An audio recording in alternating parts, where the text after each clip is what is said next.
maybe I'll go in and see if I can retrieve something. And it wasn't. It was the hill behind there. Imagine reaching the age of 95 and still having the power to shock Hollywood. That's exactly what Clint Eastwood has done, once again proving that he lives life by his own rules. From his groundbreaking westerns to his unforgettable turn as Dirty Harry, Eastwood has never cared much for Hollywood's expectations. But recently, he stunned fans by making headlines not for a new movie, but for bluntly revealing who he doesn't want showing up at his funeral. To understand the weight of this revelation, we need to go back and trace the remarkable and often controversial journey that shaped him into the man he is today. Born Clinton Eastwood Jr. on May 31, 1930, in San Francisco, his early life was anything but glamorous. Growing up during the Great Depression, Eastwood learned the hard way that nothing in life comes easy. His family moved constantly in search of work, and Clint took on odd jobs: lifeguard, grocery clerk, even a forest firefighter, just to make ends meet. He was lanky, shy, and far from a model student, but one thing became clear. Clint Eastwood was determined to carve his own path. That path took an unexpected turn in 1951 when he was drafted into the U.S. Army during the Korean War.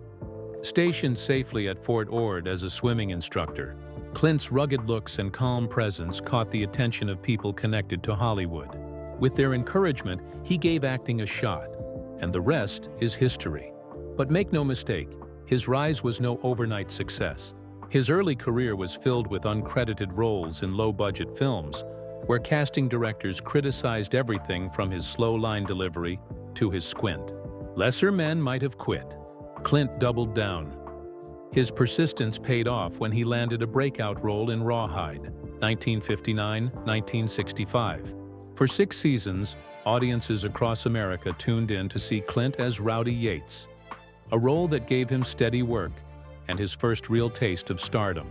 But Eastwood wasn't satisfied playing second fiddle. He gambled on a bold move to Europe, teaming up with Italian director Sergio Leone for what would become the legendary spaghetti westerns. A fistful of dollars, for a few dollars more, and the good, the bad, and the ugly transformed him into an international star. His stoic, man-with-no-name character reinvented the Western genre, gritty, violent, and morally complex, setting Clint apart from icons like John Wayne. Returning to the U.S., Clint proved his versatility once again with Dirty Harry in 1971, cementing himself as Hollywood's ultimate tough guy. Harry Callahan wasn't just another cop. He was a cultural symbol in an era of rising crime and political unrest.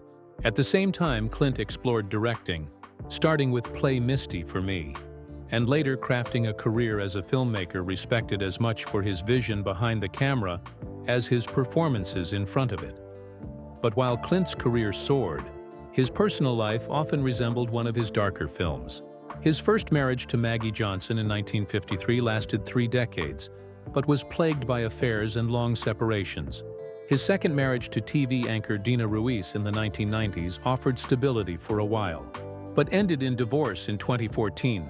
Along the way, Clint fathered at least 8 children with different women, some kept out of the public eye for years. Few Hollywood legends have had a personal life as complex or as controversial. Relationships weren't his only source of conflict. Clint famously feuded with fellow icons like John Wayne, whose traditional vision of westerns clashed with Clint's grittier realism. Wayne once criticized High Plains Drifter for being unpatriotic, while Clint insisted he was showing the darker truths of frontier life.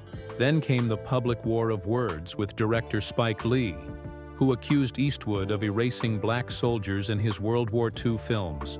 Clint fired back, insisting he wasn't about to rewrite history for political correctness. Through all of this, scandal, rivalries, lawsuits, and reinvention, Clint Eastwood has remained defiantly himself. And now at 95, he's not pulling any punches. When asked recently about his funeral, Clint made headlines by bluntly stating there are certain people he doesn't want anywhere near it. The same man who built a career on uncompromising characters clearly intends to leave this world on his own terms, just as he lived. Clint Eastwood's story isn't just about Hollywood stardom. It's about a man who climbed from nothing, fought through rejection, shaped entire genres, and became one of the last true icons of American cinema, while refusing to ever play by the rules. If you found this deep dive into Clint Eastwood's untold journey fascinating, don't forget to like, share, and subscribe to The Backstage Eyes for more hidden stories from Hollywood's most legendary figures.